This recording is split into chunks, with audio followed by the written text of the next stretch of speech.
بسم الله الرحمن الرحيم. الحمد لله رب العالمين، والصلاة والسلام على رسول الله صلى الله عليه وسلم.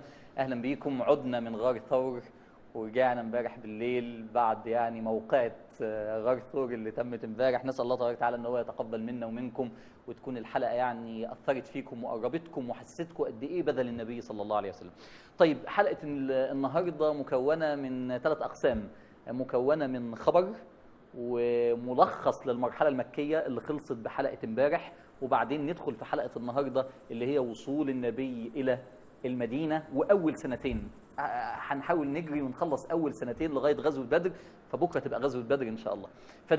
تعالوا نبدأ الأقسام الثلاثة. الحاجة الأولانية خبر إن من ليلة 20 رمضان، يعني من يوم السبت اللي هو بعد بكرة إن شاء الله، هيتقدم ميعاد البرنامج شوية. بدل ما هو بيبدأ الساعة 12 هيبدأ الساعة 11:30 علشان صلاة التهجد، وعلشان الناس اللي عايزة تنزل تصلي صلاة التهجد في المساجد وكده. فهنقدم البرنامج بدل ما بيبدأ 12 يبقى 11:30 بتوقيت السعودية، يعني 10:30 بتوقيت مصر، عشان احنا عايزين كل الناس، حتى اللي ناوية تنزل وتتهجد، حتى اللي ناوي يعتكف، ان هو ما يفوتش ان شاء الله ان هو يتابع معانا سيرة النبي صلى الله عليه وسلم، ويعتبرها جزء من برنامج اعتكافه وجزء من برنامج تهجده وجزء من برنامج رمضان.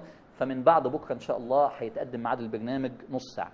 ده الخبر. اما الملخص ده صعب جدا. عايزين نلخص كل اللي قلناه في ال 13 سنة اللي فاتوا، اللي هم المرحلة المكية، مش مكة 13 سنة. عايزين نلخص كل اللي قلناه في ال 17 حلقة اللي فاتوا في كلمات معدودة، في سطرين 3. فأول حاجة نقول المرحلة المكية كانت 13 سنة. أنا بنحفظ مع بعض، يعني اللي عايز يبقى معاه ورقة وقلم بقى، عشان دي البهاريز، يعني دي تلخيص الموضوع على بعضه من الآخر كده.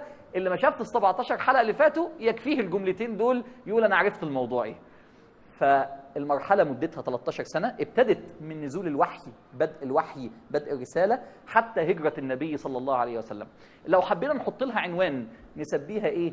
نسميها قصة تحدي وإصرار وثبات على حمل الرسالة. مش كده؟ مش نقدر نسميها كده؟ أو نسميها قصة ثبات الحق في مواجهة أصحاب المصالح الخاصة، بين قوسين قريش. توافقوا معايا على التسمية دي؟ قصة ثبات الحق في مواجهة الباطل، أو في مواجهة أصحاب المصالح الشخصية، أو تسميها قصة التحدي والإصرار والثبات من أجل الرسالة. طيب، نلخص الأحداث. إيه نلخص الأحداث؟ نقول إيه في تلخيص الأحداث؟ نقول ابتدت الرسالة والنبي عمره 40 سنة. استمرت أول 3 سنين النبي بيكون جيل متميز خلقاً ونجاحاً في الحياة. الجيل دون هو اللي هيحمل أعباء حمل الرسالة للأرض. خدت المرحلة دي 3 سنين لغاية ما بقى عددهم 300. آخر السنة الثالثة نزل الأمر اعلن الإسلام، فبدأ النبي صلى الله عليه وسلم يجهر بالإسلام ويعلن الإسلام. يبقى دول أول 3 سنين. من سنة 3 لسنة 6 أول ما النبي أعلن الإسلام بدأ الإيذاء الشديد اللي وصل إلى القتل والدم والعرق والإيذاء. وفي نفس الوقت أنشأ النبي صلى الله عليه وسلم جامعة، أو أنشأ النبي صلى الله عليه وسلم كورس تدريبي للصحابة اسمه دار الأرقم ابن أبي الأرقم. تدريب فكري، روحاني، إيماني، أخلاقي، سياسي، كل دون. فطلعت نماذج متميزة سياسيا وأخلاقيا واجتماعيا وفكريا. كل ده من سنة 3 لسنة 6. وفي نفس الوقت في وقت الإيذاء الشديد جت هدية، أسلم عمر وأسلم حمزة، فاتنقل الإسلام نقلة جديدة برجلين بس. وفي نفس الوقت لقت قريش إن الإيذاء ما نفعش، فلجأت إلى المفاوضات من أجل إغراء النبي صلى الله عليه وسلم بالمكاسب المادية بدل الإيذاء، أو بمساومته إن هو يسيب حتة. ففشلت المفاوضات لأن النبي لم يستجب لا للإيذاء ولا الشهوات وإغراءات الدنيا. وفي نفس الوقت النبي هو اللي عرض، كل ده من سنة 3 لسنة 6، عرض مبادرة لعمل مشترك ومنطقة تعايش مع قريش. تيجوا أشترك معاكم في حلف الفضول. ده من سنة 3 لسنة 6. من سنة 6 لسنة 9 بدأت قريش الحصار للنبي وأصحابه. 3 سنين تجمد كامل للدعوة لاختبار ثبات الصحابة على المبدأ وثبات النبي صلى الله عليه وسلم. سنة 9 لسنة 11 وفاة أبو طالب والسيدة خديجة، والنبي يعرف إن مكة ما عادتش تنفع كمكان، فيبدأ يدور على الحماية وعلى النصرة بره مكة. يروح الطائف ما تنفعش، يبدأ يكلم القبائل إن هي تنصره. 26 محاولة ما تنفعش. سنة 11 يؤمن الأنصار. سنة 12 يبايعوا النبي بيعة العقبة الكبرى اللي اتفقوا معاه عليها إن هو يهاجر لأرضهم ويبقى الحاكم المسؤول عن أمور المدينة اختاروه بالأغلبية، أغلبية أهل المدينة اختارت النبي صلى الله عليه وسلم لهذا المكان، ويبدأ للإسلام وطن للمسلمين من المدينة. دي كانت بيعة العقبة الكبرى سنة 12، سنة 13 هجرة النبي صلى الله عليه وسلم. لمينا الأحداث، جبتها وشبكتها ودخلت وكده. طب يبقى فاضل إيه؟ إيه الدروس؟ ما تيجوا نطلع الدروس يا جماعة. صعب قوي على فكرة إنك تطلع دروس 13 سنة تجمعهم في نقط. ده أنا عايز أطلع الدروس وعايز أربطها بواقعنا. تيجوا نعملها بسرعة كده. هم 12 نقطة. النقطة الأولانية بتقول رسالة عظيمة آمن بها النبي، رسالة اسمها إصلاح الأرض، وآمن معه بها الصحابة، فحملوا الرسالة وملأت قلوبهم وعاشوا من أجلها. نربطها بالواقع.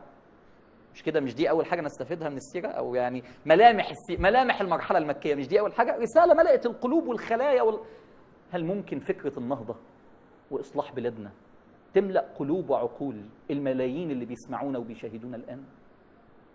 الدرس الثاني أو الملمح الثاني للسيرة، الصبر والثبات والإصرار والتضحية، الدم والعرق، الموت والخوف. قصة دائمة لكل صاحب رسالة إصلاحية. صح؟ سمية وبلال خير دليل.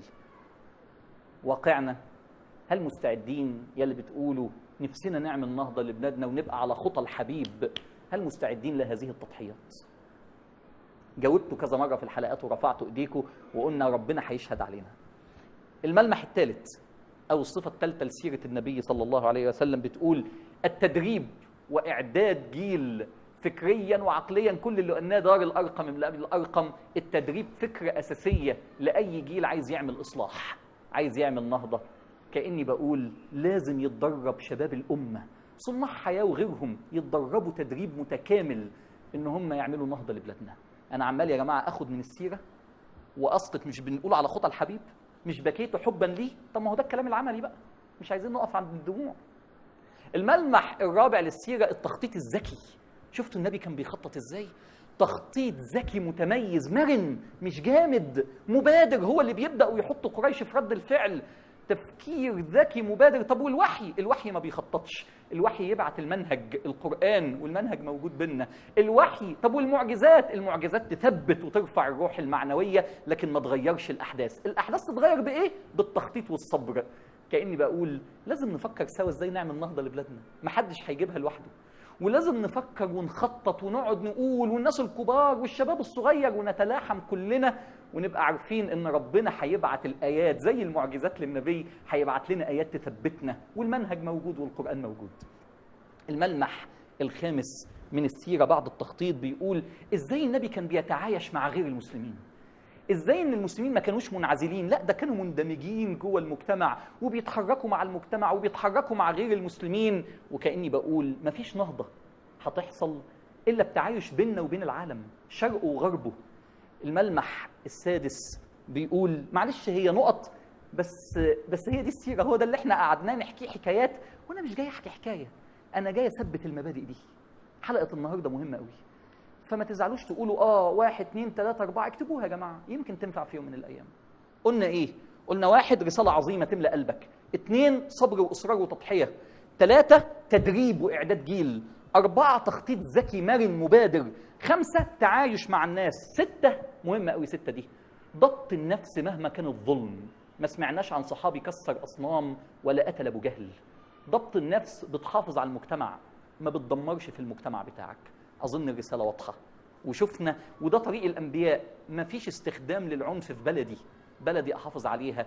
معنى مهم قوي شفناه في السيرة، ما حدش اغتال أبو جهل، ما حدش فكر يحرق مكان الاجتماع دار الندوة بتاعت قريش. مش دي سكة النبي صلى الله عليه وسلم، مش بتقول على خطى الحبيب. الملمح السابع، المرأة مهمة قوي، أحيانا دورها أهم من دور الرجل. شفتوا أسماء امبارح هي اللي اؤتمنت على مكان الغار، شفتوا خديجة وهي اللي صنعت، شفتوا عمر بن الخطاب وسر إسلامه. كأني بقول مفيش نهضة طول ما في ظلم واقع على المرأة في بلادنا، وللأسف واقع باسم الإسلام. لازم المرأة تتفعل وتاخد حقها، وهو الإسلام أصلا اللي مديها الحق ده. النقطة الثامنة، في أخطاء بتحصل رغم التخطيط، عشان نعرف إن تجربة النبي مش تجربة مثالية خالية من الأخطاء. في أخطاء، عرفوا مكان الغار وسراقة عرف يوصل له، وعرفوا مش كده، في اخطاء بتحدث وفي فشل احيانا بيحدث. 26 محاوله فشلت علشان نتعلم حاجه مهمه قوي قوي قوي، ما نكونش مثاليين. ولو عايز تعمل نهضه تعرف ان طريق النهضه لازم هيحصل فيه اخطاء، وان اللقطات الفاشله هي اللي هتعمل النجاح في الاخر، وان تجارب الفشل هي اللي بتقوي ظهرك لغايه ما تعمل تجربه نجاح وتطلع منتج ناجح. حاجه نتعلمها حلوه قوي ان حصل اخطاء، ولسه هيحصل في احد اخطاء، عشان نتعلم انها مش تجربه مثاليه، لا دي تجربه بشريه انسانيه. المعنى شوفوا مش ده يا جماعه السيره، مش ده اللي احنا بنحكيه بقالنا 17 يوم بس، كنا بنحكيه حواديت. النهارده بنحكيه في نقط عقليه تتكتب، 1 2 3 4 5 6. النقطه التاسعه، الامل واضح قوي في السيره، واضح قوي الامل. خلي بالكم الدنيا كانت ضلمه خالص بقى لها 13 سنه، وخلي بالكم ان في غارين في حياه النبي صلى الله عليه وسلم، الاثنين ضيقين والاثنين محدودين، لكن الاثنين كل واحد منهم رغم الضيق يعمل نصر. غار حراء تطلع منه رساله للبشريه، وغار ثور يطلع منه منشأ وطن وبلد. كأن المعنى ايه؟ كأن المعنى يا مسلمين في كل زمان ومكان لا لليأس، ده من الغار الصغير غارين في حياة رسولكم وهم آخر لقطة في الضيق يجي النصر.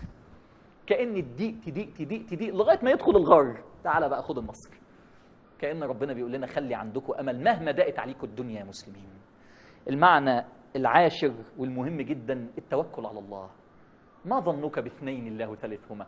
عادة الناس اللي بتخطط ما بتعرفش تتوكل، وللأسف دلوقتي المسلمين اللي بيتوكلوا ما بيعرفوش يخططوا، لكن النبي صلى الله عليه وسلم عارف يعمل الاثنين مع بعض، يخطط قوي وفي الآخر مش تخطيط اللي هينجحني ربنا. عشان كده ربنا بيخليهم يوصلوا له عشان يقول له توكل على الله يا رسول الله. التوكل على الله العبادة، حلاوة القرآن والبكاء من خشية الله، صلاة القيام، قيام الليل، ملمح واضح قوي في السيرة. الطاقة الروحية هي اللي تجيب النهضة. عشان كده أنا حاطط شعار اسمه التنمية بالإيمان، مفيش تنمية من غير إيمان. الملمح ال11 في 4 أخلاق أساسية ماشية معانا طول المرحلة المكية، طول ما أنت ماشي تشوفهم. فاكرهم؟ الصدق، الأمانة، الوفاء لأصحاب الفضل، صح مش كده؟ فاكرين يا جماعة الوفاء ماشي معانا إزاي؟ وفاء النبي الخديجة، وفاء أبو طالب لأبوه، وفاء وفاء وفاء وفاء وفاء. الوفاء، الصدق، الأمانة، الإتقان. كان ممكن النبي في غار ثور امبارح يقعد في نص الجبل، لا نوصل لآخر نقطة عشان نبقى عملنا اللي علينا. 4 أخلاق أساسية، مفيش نهضة من غير ال4 أخلاق دول. لازم كل شاب نفسه يشارك في نهضة ويبقى على خطى الحبيب. خلي بالكم يا جماعة الكلام اللي أنا قلته دلوقتي دي خطى الحبيب.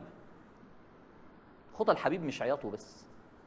خطى الحبيب، أنا اتصلت بيا يعني أم من أمهاتنا النهارده زعلتني قوي، قالت لي أنا إن شاء الله على خطى الحبيب هزهد في الدنيا وأسيب الدنيا. قلت لها يا نهار أبيض، إحنا ما قلناش حاجة من أول الشهر. لا، خطى الحبيب اتحركي واشتغلي، خططي وانتجي، توكلي واعبدي، قومي الليل وبالنهار. تخطيط ازاي؟ اخدم الرساله، تملى الرساله كيانك. ال11 نقطه اللي انا قلتهم دول فاضل عليهم اخر نقطه، النقطه ال12 اللي بتقول المرحله المكيه فيها مبدا مهم قوي قوي قوي. المبدا دون يعني خرجنا بيه من المرحله المكيه، ان سر عناد قريش ورفضها للرساله مش عدم الاقتناع، انما المصالح الشخصيه، الفلوس، الجاه، المنصب، الكرسي. ايه المبدأ اللي طلعنا بيه؟ قلنا كتير قوي، اوعى تحط مصلحتك الشخصية في كفة والحق في كفة وتفضل مصلحتك الشخصية. اوعى تعمل كده. ولك في صورة تبت يدا أبي لهب وتب ما أغنى عنه ماله وما كسب. كان عارف الحق لكن قضية غنى وقضية فلوسه. اوعوا يا جماعة، صورة ربنا بيقول لنا علموها لولادكم لأنها من قصار الصور عشان تتعلموا. اوعى تحارب الحق علشان خاطر مصلحتك. دي المرحلة المكية. خلاص، دول اللي حكيناه بقى 17 يوم، هم ال12 نقطة دول. مين بقى يقول على خطى الحبيب في ال12؟ احنا هننزلهم النهارده مكتوبين على النت علشان الناس تجيبهم من على النت وتعلقهم في بيوتها. دي مكة خلاص، ما انا بقول لكم انا مش جاي احكي حواديت. علقها بقى وانت وبينك وبين نفسك وبينك وبين ربك، واشهد ربنا على نفسك، تعهدوا عليهم. احنا في ملايين بيسمعونا اليومين دول، يا ترى بعد رمضان الملايين دول هيروحوا فين؟ هيعملوا نهضة ولا هيناموا في بيوتهم؟ طلع الكلام ده واسأل نفسك. طيب ندخل على ايه؟ النبي فين دلوقتي؟ النبي خلاص هيوصل للمدينة اهو. ها، عمال شفتوا طريق الهجرة وشفتوا حركة النبي صلى الله عليه وسلم، هيدخل النبي صلى الله عليه وسلم المدينة. أسأل سؤال معلش يعني بسيط بس عميق جدا وخطير جدا. هي حلقة النهاردة كلها مفاهيم يا جماعة. امبارح كانت روحانيات قوي وحب الرسول قوي، النهاردة حاجات ظبط دماغك بقى. ده احنا هنبدأ مرحلة جديدة اسمها مرحلة المدينة. خلي بالك المرحلة المدنية 10 سنين، يبقى عمر الرسالة كلها على بعضها كام؟ 13 في مكة و10 في المدينة، بنتكلم في 23 سنة. 10 سنين هنقعد في المدينة من الهجرة إلى وفاة النبي صلى الله عليه وسلم. لميتوا السيرة كده يا جماعة، عمالين نلمها. طب اديني عنوان زي ما اديت لي عنوان للمرحلة المكية الثبات على الحق من أجل الرسالة، اديني عنوان للمرحلة المدنية تأسيس الوطن. تأسيس الوطن. ليه كلمة وطن؟ هقول لكم دلوقتي. إيه الموضوع؟ الموضوع يا جماعة إن النبي صلى الله عليه وسلم هاجر للمدينة، لكن أسألكم سؤال، هل لسه في مسلمين في مكة؟ طبعا في. ليه؟ طب ما هاجروش ليه؟ ما عرفوش، أو عندهم مصالح شخصية تخليهم مش عارفين يخرجوا، أو مش مسلمين لكن بيحبوا النبي ومستعدين يساعدوه. زي مين؟ زي بني هاشم، مش مسلمين لكن واقفين مع النبي. زي العباس اللي خد مكان أبو طالب، بعد وفاة أبو طالب بقى العباس عم النبي ومستعد يفدي النبي بعمره. كويس؟ إذن مش كل المسلمين راحوا المدينة، صح؟ في لسه مسلمين في مكة وفي مش مسلمين مع النبي في مكة. طب أنت بتقول لنا الحكاية دي ليه؟ طيب دلوقتي النبي صلى الله عليه وسلم هيبدأ معارك مع مكة، مش كده؟ هتبدأ حروب، 4 حروب وحروب طاحنة والأمور مش سهلة. إيه موقف المسلمين اللي موجودين في مكة؟ مع مين؟ مع النبي طبعا، طبعا مع النبي طبعا. لكن أسألك سؤال، هل النبي استخدمهم في صراعه مع مكة؟ حد جاب أنا عايز أوصل لفين؟ هل حد من المسلمين اللي في مكة قام بأي عمل عسكري أو مسلح؟ ما في حرب دلوقتي ضد قريش وهو قاعد في مكة. أنا بتكلم عن المسلمين اللي في مكة. أبدا. هل النبي طلب منهم يعملوا قلاقل في مكة؟ انتوا عارفين الدول دلوقتي لما يبقى لها رعاية أو أتباع أو ناس منتمين ليها في بلد تانية، طبعا يعني حاجة منتهية سياسة، يعني يقول لهم إيه؟ بهدلوا الدنيا في البلد التانية عشان إيه؟ هل النبي عمل كده؟ أبدا. هل النبي طلب منهم إن هم يحدثوا أي مشكلة جوه المجتمع المكي؟ أبدا. ليه؟ خطيرة دي يا جماعة والله. الجملة اللي هنقولها دلوقتي في منتهى الخطورة. أصل النبي بيحترم قيم المجتمع اللي الناس عايشة فيه. مش انتوا عايشين في المجتمع؟ تخيلوا الرقي يا جماعة. تسمعوا عن حاجة اسمها حق المواطنة، إن مواطن في بلد له كل الحقوق. النبي معترف إن المسلمين اللي موجودين في مكة دول مواطنين في مكة، فما يصحش إن أنا استخدمهم في حربي مع مكة. دول أعدائك يا رسول الله. لا، ده موضوع تاني. أي مجتمع في الدنيا بيقوم على أسس قيم، مجموعة قيم معينة، فالناس اللي موجودة في مكة لازم تلتزم بالقيم اللي المجتمع فيها. إيه رأيك بقى؟ صلى الله على محمد صلى الله عليه وسلم. يا رسول الله دول أعدائنا. طب أنا مش موافق على كل القيم اللي موجودة في مكة. مش أنت عايش هناك؟ تلتزم بقيم المجتمع اللي أنت فيه. يا رسول الله دول هيحاربوك، ما تخشش في الحرب معايا ضدهم. ليه؟ لأنك عايش في المجتمع ده. احترم قيم المجتمع اللي أنت عايش فيه. المواطنة يا جماعة اللي احنا دلوقتي بدأنا نسمع عنها من 20 سنة، الكتاب العالميين بيقولوا في طالما انت عايش في وطن يبقى لازم عليك حقوق وواجبات وتحترم الوطن ده. النبي قايلها من 1400 سنة.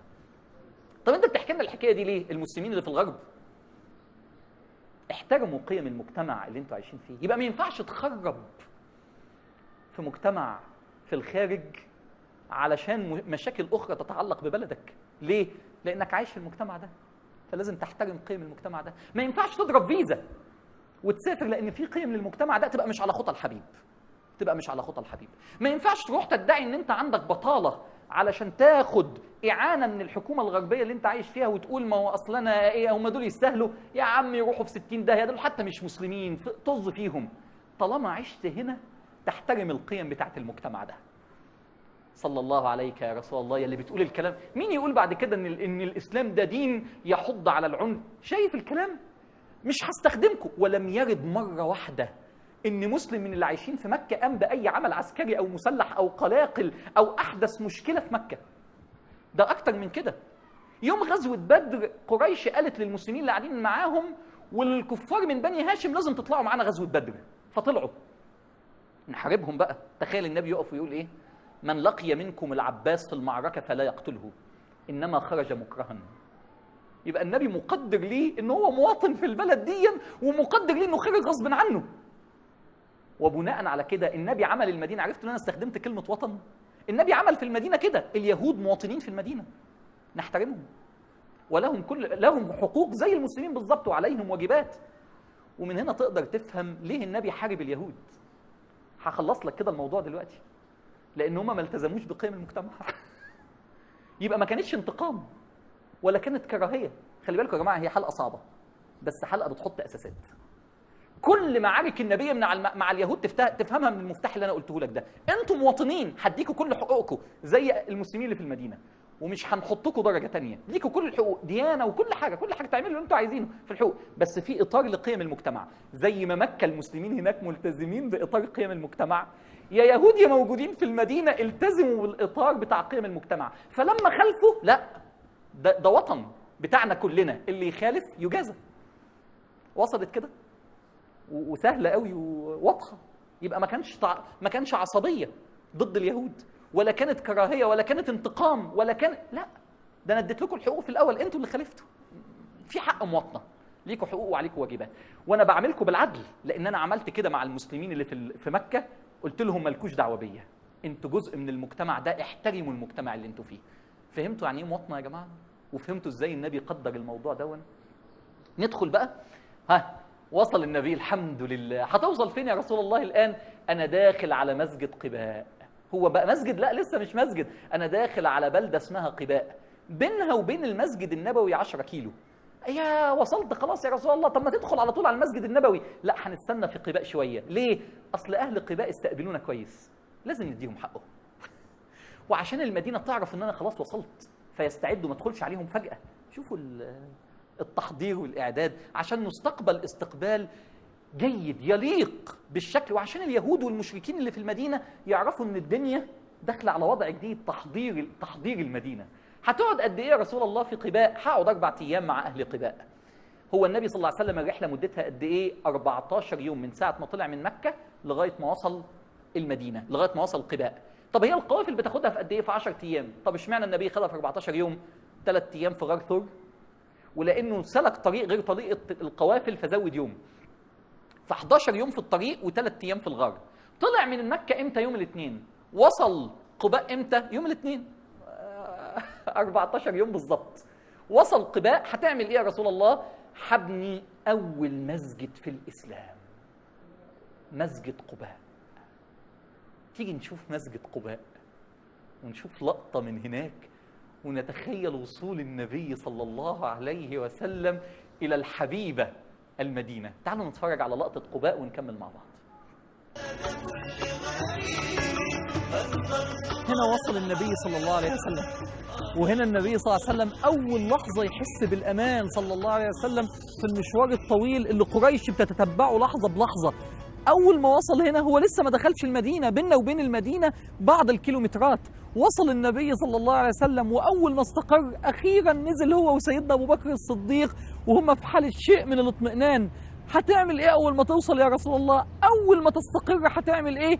أول مسجد في الإسلام قباء يا جماعة، يبنيه النبي صلى الله عليه وسلم. طب ما تخلي العمال ده أنت تعبان طول السفر يا رسول الله، حد تاني يبنيه. أنا اللي أبنيه بنفسي، أنا أبنيه أنا وأبو بكر وعلي، ويبني معايا أهل قباء. ليه يا رسول الله؟ عشان أخد ثواب.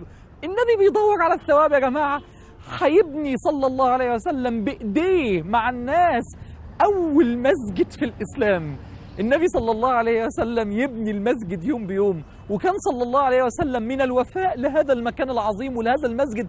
هو النبي وفي حتى للأماكن، مش كفاية طول السيرة شايفينه وفي للأشخاص، لا ووفي للأماكن كمان صلى الله عليه وسلم. إزاي؟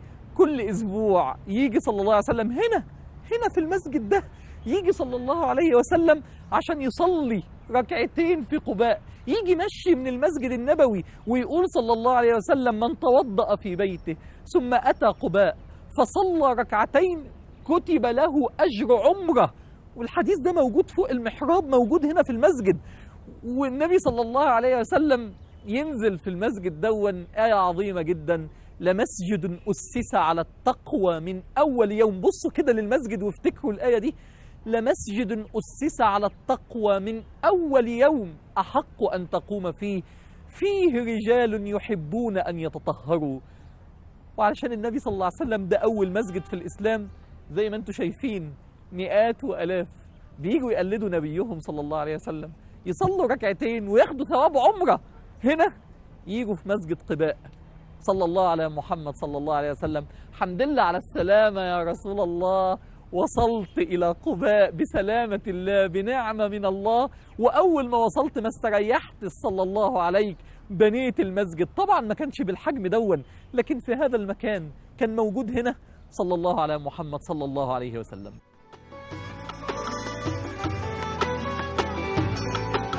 يا من إذا دعوناه وجدناه قائم، نسألك يا الله يا ملاذ كل غريب أن ترزقنا الحياة على خطى الحبيب، على خطى. ده كان قباء، وبنى النبي صلى الله عليه وسلم أول 4 أيام. طبعا ما كانش بالشكل دون ولا بالحجم دون، لكن ده المكان بالظبط.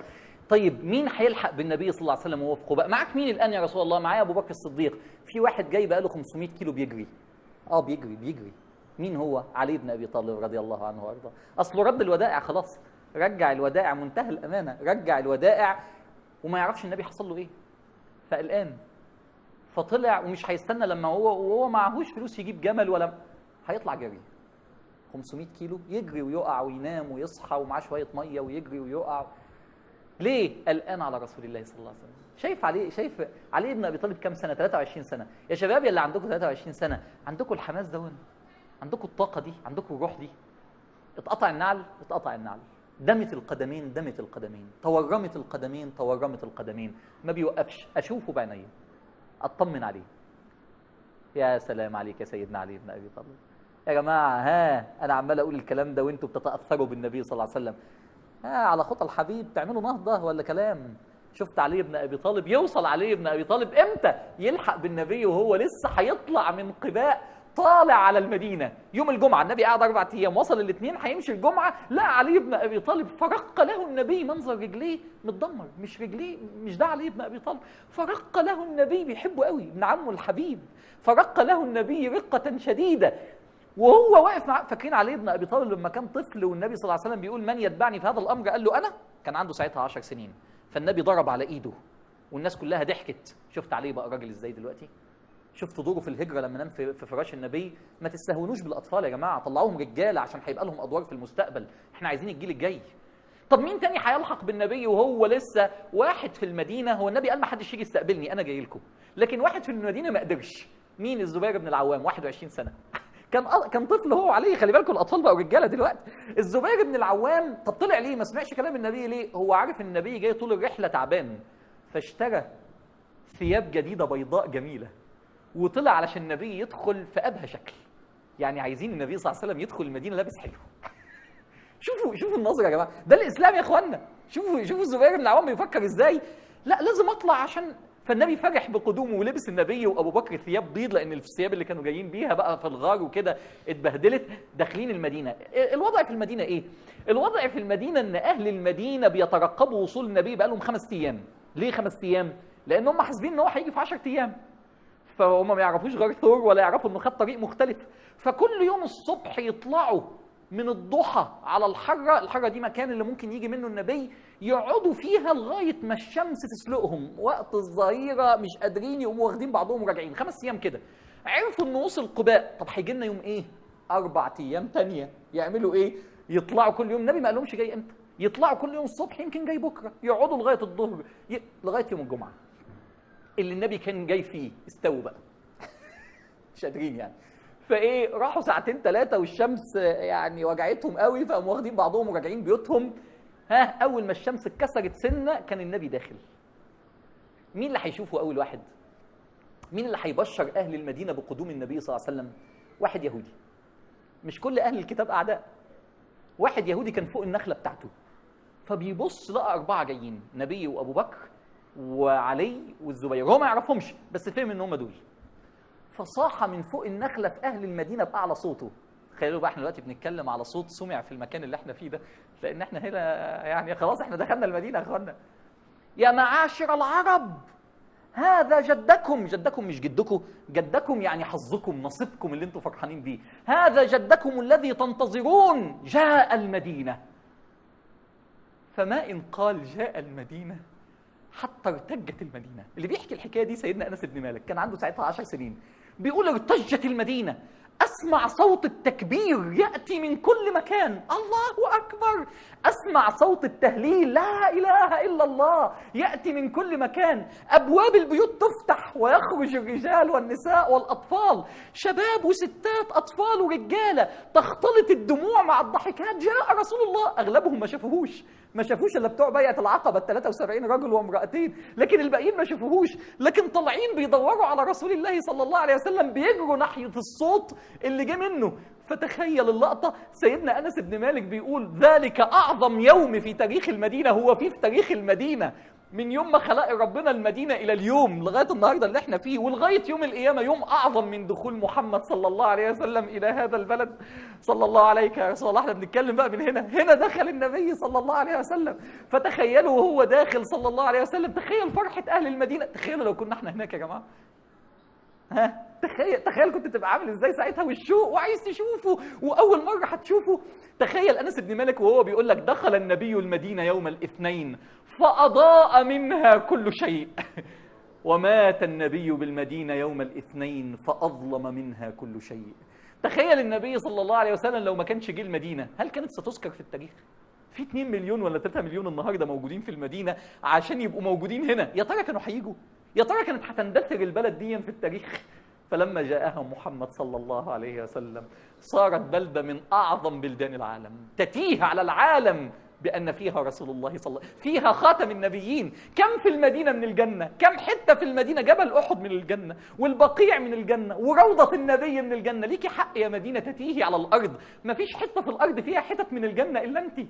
شوفوا يا جماعة اللي موجودين معانا، يا أهل المدينة، يا بختكم. العالم كله بالله عليكم يا ناس اللي موجودين معانا الان في الاستوديو، اعبدوا ربنا، حسوا بقيمه المكان اللي انتوا فيه. الملايين يمكن بتبكي الان نفسها تكون مكانكم هنا، وانتوا ربنا اختاركم، فاعبدوا ربنا قوي واشكروا النعمه قوي. دخل النبي صلى الله عليه وسلم المدينه، كل المسلمين بيجروا على النبي صلى الله عليه وسلم، بس اغلب الناس لسه مش عارفه مين النبي. فبعض الناس راحت مسكت الناقه، خطام الناقه بتاع مين؟ بتاع سيدنا ابو بكر الصديق. فسيدنا ابو بكر مش عارفين مين النبي. فسيدنا ابو بكر الصديق بادبه وذوقه الجميل مش يقول لهم لا مش انا الرسول ده، هو ده، شكلها وحش. فيعمل ايه؟ من غير ما يتكلم يقوم قلع العبايه بتاعته ومضلل على النبي صلى الله عليه وسلم.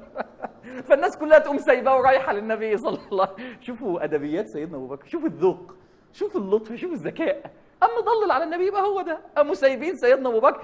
الان كل الناس ماسكه بخطام ناقه النبي. قبلوا النبي فين؟ قبلوا النبي في حته اسمها ثنيه الوداع، مكان معروف هنا في المدينه، ثنيه الوداع.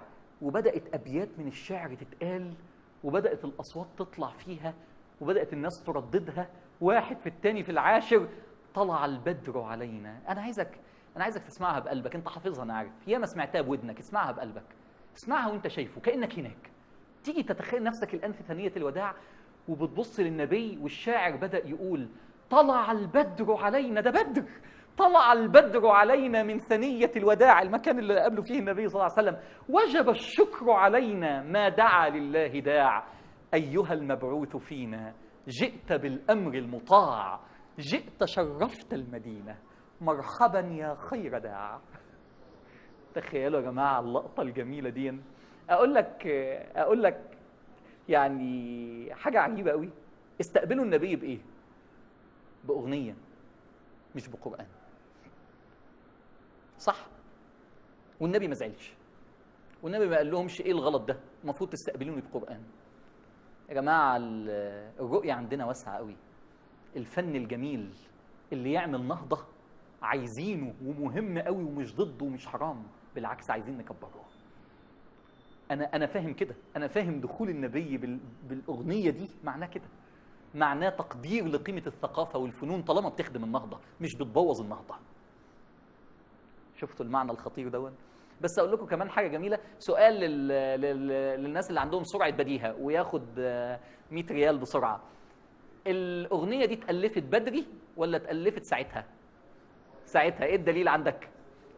ان هو قال ثنيه الوداع، فلو ما الفها بدري هو ما يعرفش النبي هيخش منين، فطلع البدر علينا من ثنيه الوداع، يبقى الاغنيه اتالفت في الحال وبدا الشاعر يقولها فاللي جنبه يقولها. انت متخيل الحاله دي؟ فاللي جنبه يقولها فالصوت يوصل، فالاطفال يقولوها، فالستات يقولوها، فالصوت يعلى، فكل المدينه تقولها، فنفضل احنا نقولها لغايه يوم القيامه. طلع البدر علينا من ثنيه الوداع وجب الشكر علينا ما دعا لله داع.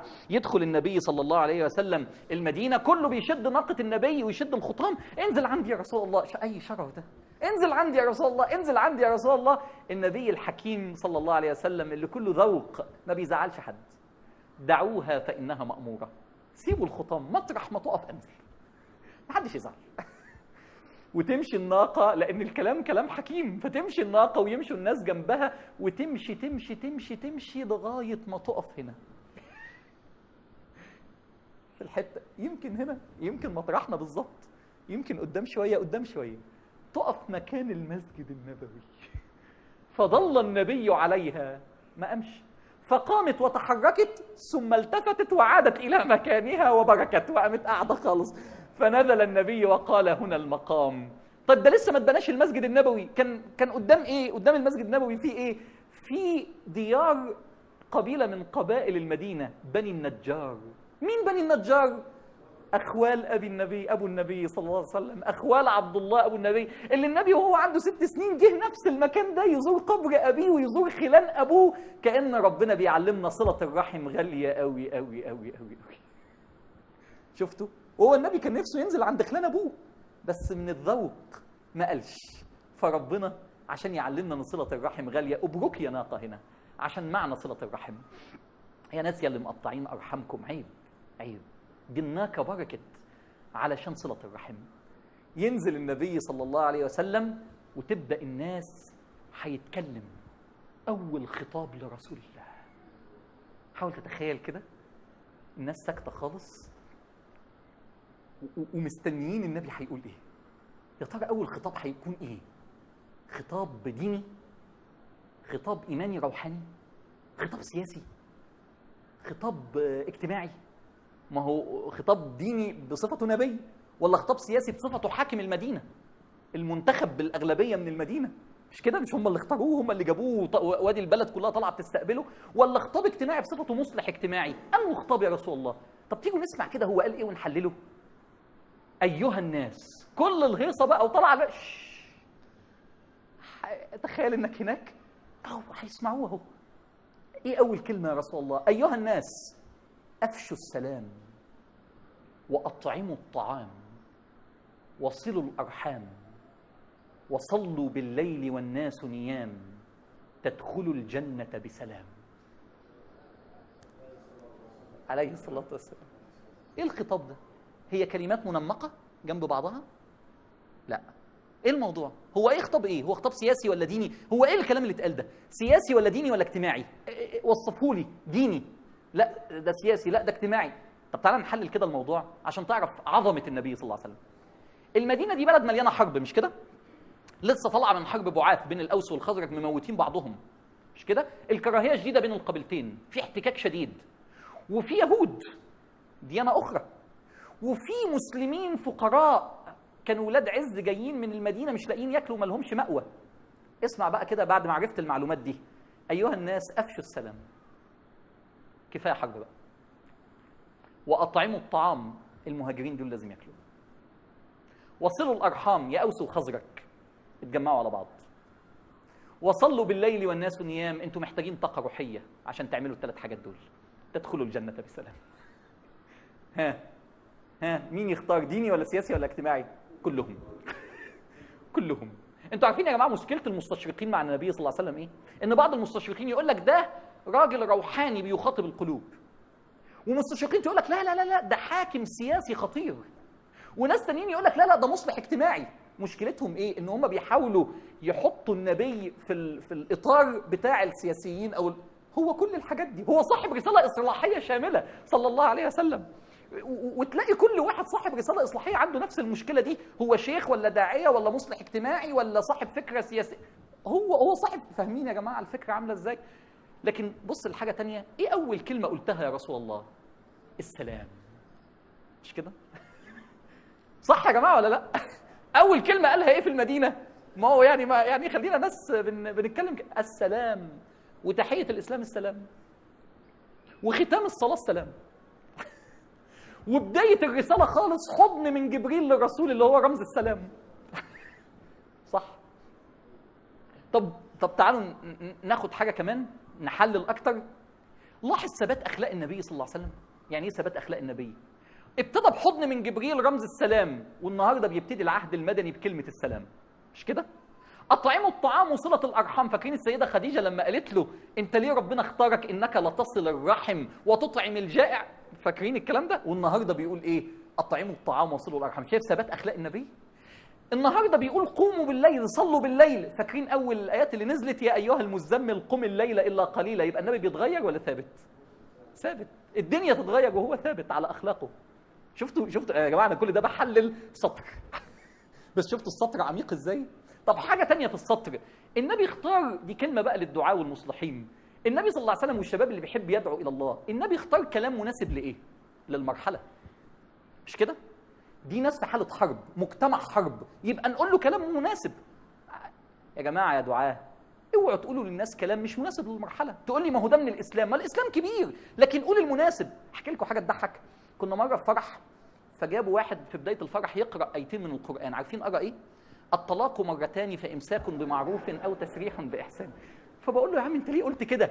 قال لي مش ده من الاسلام وعشان نوعيهم. قلت له بس مش ده مناسب للوقت ده. فاهمين يا جماعه انا عايز اقول ايه؟ تقول ايه امتى؟ الرسول مش بيقول اي كلام. المرحله دي محتاجه ايه؟ المرحله دي محتاجه لمه المجتمع. يبقى نقول لهم افشوا السلام، ايوه يا اوس يا خزرج، اطعموا الطعام، ما تنسوش المهاجرين، صلوا الارحام، وكلها دين خلي بالك، وكلها سياسه، وكلها اجتماع. شفتوا صلى الله عليه وسلم مين يعرف يجمع الحاجات دي كلها في رساله واحده في سطر واحد؟ قلت يا رسول الله، قال النبي صلى الله عليه وسلم، مين هيعمل ايه دلوقتي؟ ابو ايوب الانصاري، ده واحد من بني النجار. هو النبي صلى الله عليه وسلم وقف عند بني النجار، بس هينزل عند مين من بني النجار؟ مين اللي هيقعد عنده من بني النجار؟ فابو ايوب قال لك بقى، هو قال المره الاولانيه قال دعوها فانها ماموره. طب ما نجرب كده. قام واخد متاع النبي، والنبي بيقول الخطبه بتاعته، ومدخلها بيته. شال حاجه النبي وحاططها في البيت. فالنبي صلى الله عليه وسلم بيقول اين المتاع؟ قال في بيتي يا رسول الله. فالناس عماله تقول له عندنا يا رسول الله، عندنا يا رسول الله. فقال النبي الرجل مع متاعه. انا اروح مطرح ما هدومي موجوده، انا هتاخدوني في حته وهدومي في حته ثانيه. وكانه اعجبته مبادره ابو ايوب، انه بادر وعمل حركه ذكيه. فنزل النبي في بيت ابو ايوب الانصاري. تعالوا نتفرج بقى جوه البيت. دخل النبي. هتقعد قد ايه يا رسول الله عند ابو ايوب؟ حوالي شهر. يا بختك يا ابو ايوب، صح مش كده؟ يا بخته، يا بخته قوي، يا بخته جدا. تخيل كده لو زارك النبي صلى الله عليه وسلم، لو النبي هينزل ضيف عندك لمده شهر، فرحان قوي. بس اسالك سؤال، هيبقى راضي عن سلوكياتك جوه البيت؟ هتعرف تظبط سلوكياتك قدام النبي صلى الله عليه وسلم؟ هتنام الساعه كام وتصحى الساعه كام يا شباب يا صغيرين؟ هتصحوا الساعه كام؟ 3 الظهر والنبي عندك في البيت؟ ها؟ طب وسريرك هيبقى متبهدل والنبي عندك في البيت ومتنطوج والحاجات مرميه؟ طب وهتعامل امك ازاي لو النبي عندكم في البيت لمده شهر؟ طب وصور اللي انت معلقها على الحيطان والنبي صلى الله عليه وسلم، طب هتقفل؟ طب اقول لكم حاجه يا جماعه، ما تيجوا تاخدوا نيه لو رسول الله عندنا الايام القادمه من رمضان ونعمل مسابقه، مين اكتر، مين النبي صلى الله عليه وسلم ينزل عنده؟ مين اكتر واحد منضبط جدع جميل شخصيته حلوه عنده ذوق عالي قوي ويستقبل النبي؟ وتتخيل ان انت هتستقبل النبي ال10 ايام الاخيره من رمضان وتاخد ثواب ابو ايوب. حلوه الفكره؟ فكر فيها كده. النبي عندنا اخر 10 ايام من رمضان يا ماما يا بابا. تخيل طبعا. احنا عايزين سلوكياتنا وشكل بيتنا وطريقه حياتنا والقنوات الفضائيه اللي هتتقفل والموقع الانترنت يا رسول، يا نهار ابيض هيمشي ويسيبنا. تعالوا نتفرج عمل ايه عند ابو ايوب الانصاري. دخل النبي صلى الله عليه وسلم. اول لقطه هنتفرج على الغرب بيتكلم على الاتيكيت، تعالوا نتكلم على ذوقيات الاسلام العاليه. ها، البيت دورين، هنا جنب المسجد النبوي على طول بيت ابو ايوب الانصاري، لانه قدام المسجد على طول. البيت دورين، دور تحت ودور فوق. مين هيسكن تحت ومين هيسكن فوق؟ قالوا انت تكون فوق يا رسول الله. ليه؟ لا نقدر ولا نطيق ان تكون اقدامنا فوقك يا رسول الله. صلى الله على محمد صلى الله عليه وسلم. ورينا بقى، ورينا انتوا بقى الاتيكيت عندكم والذوقيات هتبقى عامله ازاي. انت فوق واحنا تحت يا رسول الله. طب بص بقى الذوق من الناحيه الثانيه. قال لا، أنا رجل سيأتيني الناس يزوروني، فلا يصح كلما أتاني الناس إن أنا أعمل لكم مشكلة تحت ومراتك يا أبو أيوب إيه الرقي ده؟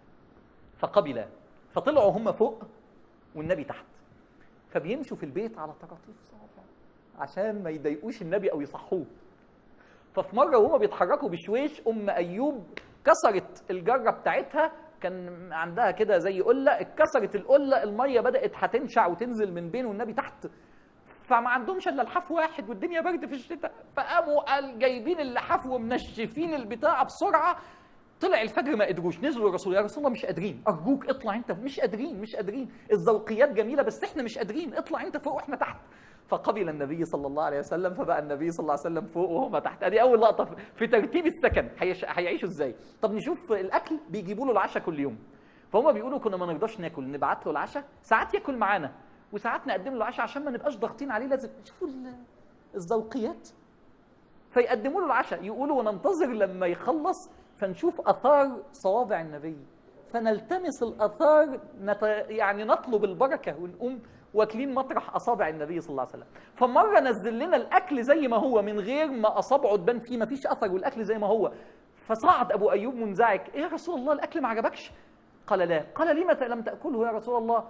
قال ان فيه ثوم، فيه توم. فقلنا احرام هو؟ قال لا. قلنا فلما؟ قال انا رجل اناجي ربي وياتيني الملك، فلا احب ان يتاذى الملك من رائحه فمي، ويغشاني الناس وبيجي لي الناس، فلا أحب أن أؤذي الناس برائحة فمي. شايف يا جماعة ساعات الشرابات في المساجد بتبقى حاجات كوارث. تخيل الناس اللي بتشرب سجاير، النبي صلى الله عليه وسلم مش عايز سيدنا جبريل يتأذى، والحديث بيقول إن الملائكة تتأذى مما يتأذى منه ابن آدم. فالبيت اللي فيه سجاير الملائكة مش قادرة تخش، الريحة مش قادرة، المكتب اللي فيه سجاير، الايدين، الفم اللي فيه سجاير، انت حر يعني، مش عايز الملائكه، انت حر، حاجه ترجع لك يعني. انا مش بتكلم في السجاير حلال وحرام، دي مش شغلتي، انا بتكلم في القيمه الذوقيه دي. كويس. شفتوا ابو ايوب الانصاري؟ بالمناسبه يا جماعه ابو ايوب الانصاري مدفون فين؟ فضل يجاهد لغايه ما بقى سنه 90 سنه، ودفن تحت سور القسطنطينيه. لما محمد الفاتح جه يفتح القسطنطينيه هو قال لهم وهو بيموت شيلوني على كتافكم لما اموت وامشوا بيا لغايه اخر مكان تقدروا توصلوا لي، تدفنوني هناك، عشان لما اقابل النبي يوم القيامه اقول له مت بجاهد في سبيل دينك لغايه اخر لحظه. ما اكتشفش ان النبي نزل عندنا في البيت يبقى كفايه عليا كده، لغايه اخر لحظه. قبر ابو ايوب الانصاري الان كل مقابر اهل تركيا في اسطنبول حول قبره عشان يبقوا معاه. ومش كده وبس، لو رحت تصلي الفجر في مسجد ابو ايوب الانصاري هتلاقي الاف كل يوم في تركيا. ليه؟ علشان عايزين يقربوا.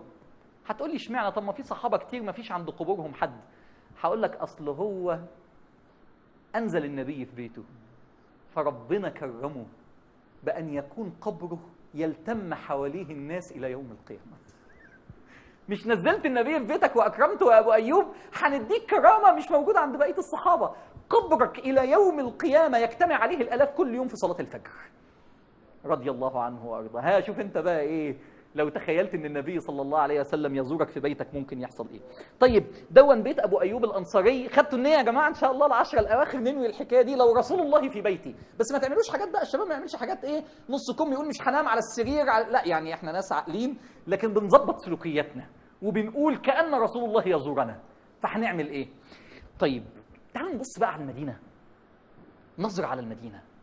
ايه نظره على المدينه؟ مجتمع المدينه ده مجتمع من ساعة الهجرة بقى مجتمع صعب جدا. يعني ايه؟ معقد جدا. التركيبة الاجتماعية اتغيرت فجأة. تعالوا كده نخش مدخل اجتماعي نتفرج المدينة عاملة ازاي. المدينة يا جماعة بعد الهجرة بقى مجتمع صعب قوي، مليان مشاكل، ممكن ينفجر. لو مجتمع غيره ينهار، والله ينهار. لما هتسمعوا اللي انا هقوله ايه ده؟ ازاي المجتمع ده واقف على رجليه؟ تعالوا نتفرج كده. في مهاجرين ما كانوش موجودين قبل كده، عنصر جديد دخل في تركيبة المجتمع، مش كده؟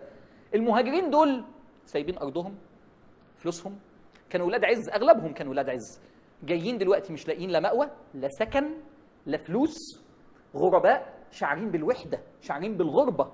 مش كده وبس، العربي صعب عليه جدا ان هو يسيب بلده، حاجه صعبه عند العربي. فاكرين النبي وهو بيبكي وهو خارج من مكه؟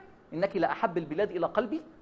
فاكرين بلال؟ لا مش فاكرين، دي هنقولها لسه. بلال لما جه المدينه قعد مره في وسط الصحابه فبكى وقام قايل شعر: الا ليت شعري هل ابيتن بوادين وحاولي اذخر وتميم وجليل. دي مكانين في مكه. فقال النبي: يا بلال اصمت، دع الجروح تئن، يعني دع الجروح تكمن، يعني خلينا نهدى ارجوك ما تكملش. شفت الحاله النفسيه عامله ازاي؟ لا كمان في مشكله تانية، ان الوظائف المتاحه في المدينه هم ما بيعرفوهاش، هم بتوع تجاره، والمدينه بلد زراعي، والزراعه محتاجه سنين عشان تتعلمها مش في يوم وليله. فبقى عندهم بطاله. عندهم مشكله تانية، ايه هي؟ ان عدد المهاجرين عمال يتوالى، فبقت النتيجه ان هم ما عادوش عارفين يزرعوا الارض، وبقت المحاصيل مش قادره تكفيهم، فبقى فيه مشكله اقتصاديه جامده. شايف وضع المدينه عامل ازاي؟ شايف المهاجرين وضعهم ازاي؟ عندهم مشكله تانية، ان العادات الاجتماعيه مختلفه بين مكه والمدينه. ستات المدينه مزارعات فبتتدخل في القرار لانها بتزرع مع جوزها. ستات مكه رجالها تجار، فالست قاعده في البيت ما بتشتغلش، فجوزها صاحب الكلمه لان هو اللي معاه الفلوس. فلما جم المهاجرين المدينه لقوا الستات بدات تتعلم، ستات اهل مكه، ستات الصحابيات بتوع مكه يتعلموا ان هي تفرض رايها زي ستات المدينه بحكم المكان، فبدات تحصل مشاكل في البيوت. يعني يا جماعه العمليه ما كانتش يلا نروح نصلي ونصوم، في مشكله اجتماعيه، في مشكله، التركيبه مختلفه، التركيبه فيها مشكله. الحاله الصحيه، المدينه فيها اوبئه وفيها ملاريا، وبدا الصحابه يعيوا، واول 6 اشهر نص الصحابه عيانين، لدرجه ان هم ظنوا سيدنا ابو بكر هيموت لما جاله الوباء، لدرجه ان النبي بقى بيدعي: اللهم حبب الينا المدينه كما حببت الينا مكه. معناها ايه؟ ان الصحابه تعبانين.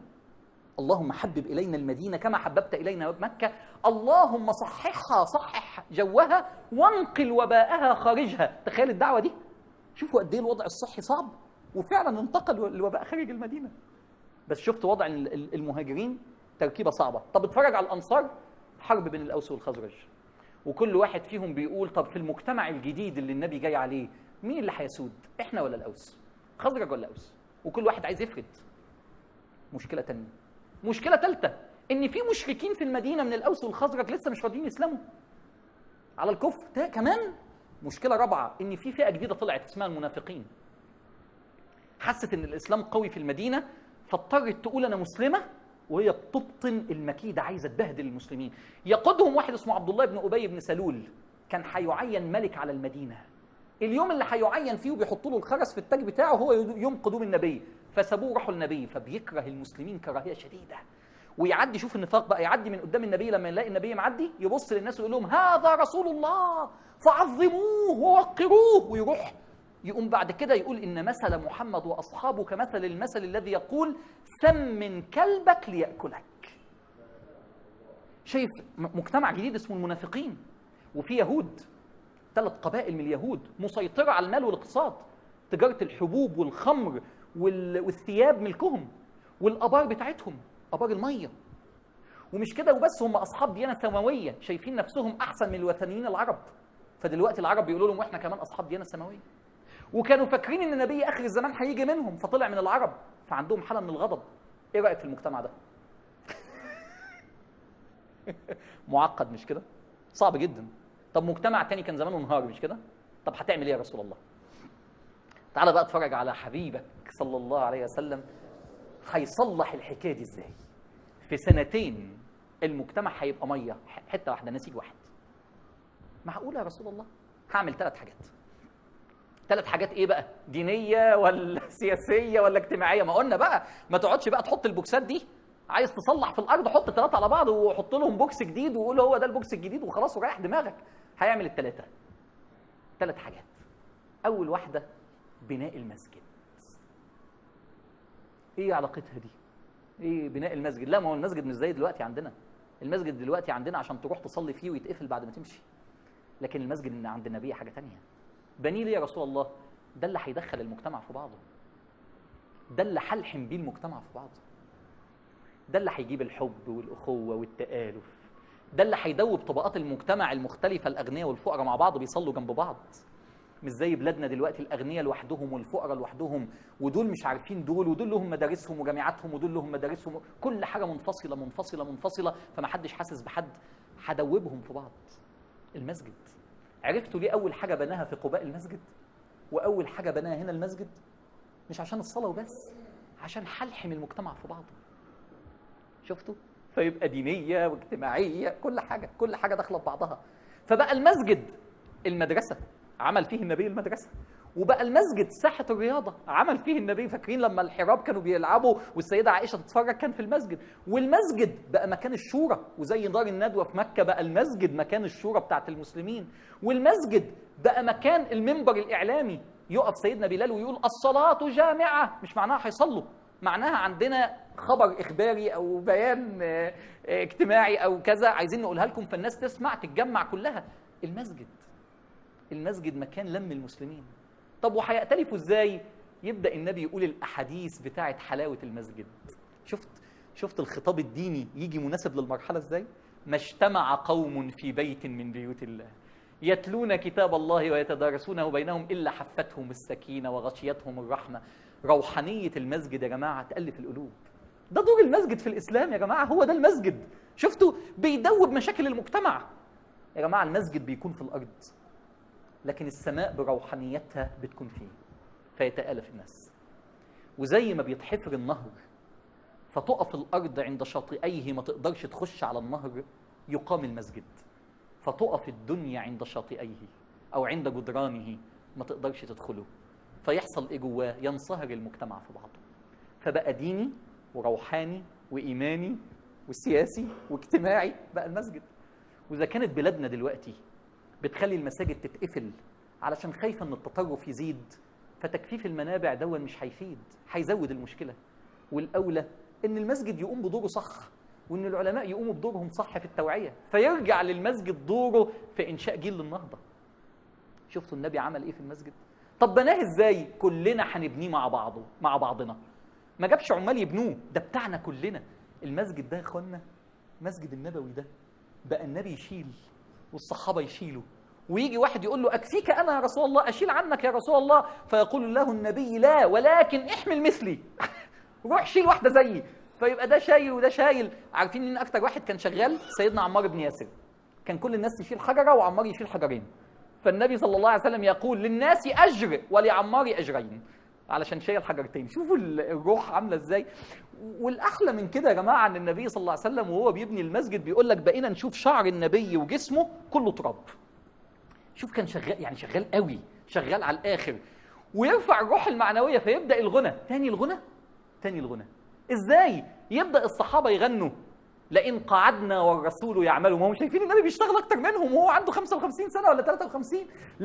لئن قعدنا والرسول يعمل لهذا فينا العمل المضلل. ده يبقى عيب قوي قوي قوي في حقنا. فالنبي يرد عليهم هو كمان يقول اللهم لا عيش الا عيش الاخره فارحم الانصار والمهاجره. شايف المجتمع عمال يلحم مع بعض ازاي؟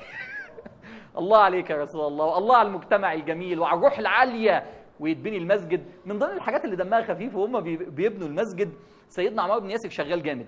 ففي واحد يعني في ناس بتبقى مرفهه، سيدنا عثمان بن مظعون صحابي جميل.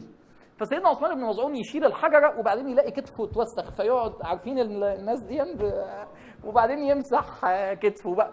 فسيدنا علي بن ابي طالب قام مؤلف شعر عليه، يعني ايه بينغزه، يعني بيقول له يعني ايه، انا مش لا يستوي من يعمر المساجد يدأب فيها قائما وقاعدا ومن يرى عن الغبار حائدا. بيخبطوا بهزار. فمين هو قالها مره؟ عمار بن ياسر ما كانش عارف انها بتتقال على عثمان بن مظعون فعجبته، فطول ما هو ماشي عمال يقولها ويا سلام. فالصحابه يضحكوا، فهو يفتكر ان هم يضحكوا، عاجبهم الشعر، فيقوم قايل زياده عثمان بن مظعون هيموت. فقام ماسك عصايه عثمان بن مظعون قال والله يا ابن سميه. غضب عشان تعرف ان هم بشر برضه. والله يا ابن سميه ان لم تصمت لاضربنك في هذه الجلده بين عينك وانفك. فالنبي سمعها.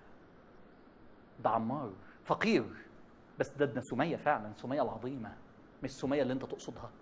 فوقف النبي واحمر وجهه وقال الا يعلم عثمان ان عمار جلده بين عيني وانفي. انت بتقول هتضرب الجلده دي؟ ده عثمان جلده بين عيني وانفي. فبكى عمار وبكى عثمان وبكى علي بن ابي طالب.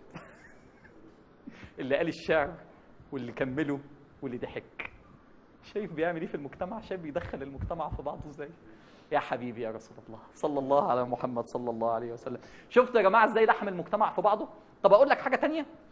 يبقى دي اول حاجه عملها، بنى المسجد عشان يلم المجتمع، بيحل المشكله الاجتماعيه. طب هتعمل ايه تاني يا رسول الله؟ هنعمل حاجه اسمها المؤاخاه بين المهاجرين. دي كلها خلي بالكم كانت افكار ابداعيه في وقتها. احنا دلوقتي بنقول عمل كذا، لكن ساعه ما اتعملت ده مبادره. المؤاخاه بين المهاجرين والانصار. ايه المؤاخاه بين المهاجرين والانصار؟ المهاجرين قدام والانصار جداد. كل مسلم قديم يسكن في بيت انصاري جديد. عشان كده ما تلاقيش اتنين كبار كانوا مع بعض ابدا. القديم مع الجديد، القديم مع الجديد، فتلاقي اسامي انت عارفها واسامي مش عارفها. لما تبص على الاسامي تلاقي اسامي مشهوره واسامي مش مشهوره، لان دول جداد. ما كانش عشان يحل ازمه السكن بس، خلي بالكم بتاعت المهاجرين، عشان يلحم المجتمع في بعضه. يدخل. شايف العظمه يا جماعه؟ الناس اللي بتخاف من الدين وبتقول لك الدين بيزود التطرف، ايه رايك في الدين ده اللي بيحمي المجتمع ده؟ بس يتعمل كده. ما تخافوش من الدين يا جماعه. الدين عاصم، الدين حامي. بقى معقوله ربنا ينزل دين يزود العنف في الارض؟ معقوله رحمه العالمين يكون غير كده؟ فانصاري قديم مع مهاجر قديم ويربي بعد، والمهاجر يربي الانصاري، فالاثنين يرتقوا، فالانصاري يتربوا بسرعه، فالمجتمع يعلى يعلى يعلى يعلى يعلى يعلى. شفتوا؟ فبدا يعمل الحكايه دي بين المهاجرين، وتبدا احاديث الاخوه في الله. واخدين بالكم الاحاديث بتتقال امتى؟ احنا دلوقتي بنقرا الاحاديث، باب الاخوه في الله، تفتح رياض الصالحين، باب، انما تقولها امتى؟ هو ده الشطاره. النبي قالها امتى يا جماعه؟ لغه الخطاب الديني لازم تتجدد في بلادنا بناء على الفكره اللي احنا بنقولها دلوقتي. فتبدا احاديث الاخوه. فضل المسجد ما اتقالش في مكه، احاديث فضل اتقالت هنا، والاخوه تتقال دلوقتي عشان المجتمع محتاجها دلوقتي. فيبدا الناس ويبدا الصحابه يتآخوا بينهم وبين بعض، والنبي يعمل في الاخوه حاجه جميله قوي، دمها خفيف قوي قوي قوي، هتعجبك. عارف يعمل ايه؟ يخلي الاخوه مش الاخوه المتنشنه، عارف الاخوه الناس الجامدين كده، انت اخي في الله، الحاجات الجامده دي. لا، بص بيعملها ازاي بحب، او يعني يا اخ فلان لا تجاهر. عارفين الحاجات اللي بتتفرجوا عليها في التمثيليات دي، الاخوه الناشفه دي؟ بص النبي بيعمل ايه؟ اخوه الحب. هو مين من الناس اللي تعبانين قوي وجايين تعبانين؟ صهيب. فاكرين صهيب اللي ساب كل فلوسه؟ ساب كل فلوسه في مكه. بص النبي هيعمل معاه النكته دي من باب الحب والاخوه. صهيب جو المدينه تعبه، ففي عينه الشمال رمد. فالنبي صلى الله عليه وسلم لقاه ماشي في الشارع مهموم وبياكل تمره. بص النكته، بص الابتسامه اللي تعمل اخوه وتعمل حب وتخلي القلوب تخش في بعضها. وبص حبيبك النبي صلى الله عليه وسلم. فصهيب عينه فيها رمد وماشي بتمره وبياكلها وهو تعبان كده. فالنبي بص هيعمل معاه ايه؟ قال: ما هذا يا صهيب؟ اتاكل التمر وفي عينك رمد؟ ايه العلاقه يا ما ياكل تمر وفي عينيه رمد؟ فصهيب فهم ان النبي صلى الله عليه وسلم، انا اسف يعني، عارفين لغه الشباب لما يقول لك يعني بيعمل فيه يعني حركه يعني. فصهيب فهمها، قال: لا تخف يا رسول الله، انما اكله على شقي السليم. ده انا باكلها في الناحيه السليمه مش في الناحيه المريضه. تخيلوا الروح عامله ازاي. مره النبي صلى الله عليه وسلم قاعد هو وعلي بن ابي طالب في الفتره دي، فتره السنتين الصعبه دي، بياكلوا تمر مع بعض. فالنبي بياكل تمر في اللي قدامه، وعلي بياكل تمر في اللي قدامه، نص ونص. فسيدنا علي ياكل التمره وياخد النواه ويحطها قدام النبي، ياكل التمره ياخد النواه ويحطها قدام النبي. فالنبي بقى قدامه كميه نوى كتير قوي بتاعته وبتاعت علي، وعلي ما فيش قدامه حاجه. فالنبي شايفه هو بيعمل ايه وساكت وبيبتسم له. فعلي قام قايل له ايه؟ اكلت كل هذا التمر يا رسول الله؟ كل ده يا رسول الله؟ فالنبي صلى الله عليه وسلم قال له: وانت ما شاء الله يا علي تاكل التمر بنواه، لان ما فيش قدامه. تخيلوا الروح. ايه رايكم بقى؟ ادي نكت الصحابه، والله اجدع من اجدع واحد بيعرف يعني يعمل حاجه. ايه رايكم في الروح؟ سيبك من النكته، شايف الروح؟ رغم الالم، رغم التعب، عمل واحد بنى مسجد عشان يلم المجتمع فيه. 2 عمل اخوه عشان يدوب المهاجرين في الانصار، ما يبقاش اوس وخزرج لوحدهم ومهاجرين لوحدهم، خشوا ببعض خشوا ببعض. فاضل حاجه ثالثه. ايه؟ احنا عندنا ناس مش مسلمين وعندنا كفار وعندنا يهود. هنعمل ايه؟ الثالثه دي خطيره قوي. هنعمل دستور المدينه. دستور، اول دستور عرفته البشريه عمله محمد صلى الله عليه وسلم. دستور يعني ايه؟ يحدد الحقوق والواجبات، يحدد الامن الداخلي للبلد، يحدد الامن الخارجي للبلد. ايه انت بتكلمنا على ده مشروع نهضه رهيب ده. هو في زي كده اهو، شايف من 1400 سنه يا جماعه احنا كنا بنقرا السيره صاموا وصلوا وبس. لا، هي دي السيره اللي احنا بنحكيها، هو ده اللي هو ده اللي عمله النبي فعلا. هتكتب دستور يا رسول الله؟ هنعمل دستور للمدينه. دستور بيقوم على ايه؟ الوطن ده بتاعنا كلنا. فاكرين تاسيس الوطن؟ دي مش بلد المسلمين لوحدهم، هتعترف باليهود يا رسول الله مش عايشين معانا؟ يبقوا مواطنين معانا. طب وغير المسلمين كلنا مع بعض. طب اسمع البنود بقى عشان تعرف عظمه رسولك صلى الله عليه وسلم. انا مش هقرا كل البنود لانهم حوالي 15 بند، انا هقرا لك اهم 4 بنود. البند الاول: المسلمون من قريش ويثرب. ما فرقش بين الاوس والخزرج، المسلمين من قريش ويثرب ومن تبعهم فلحق بهم امه واحده من دون الناس.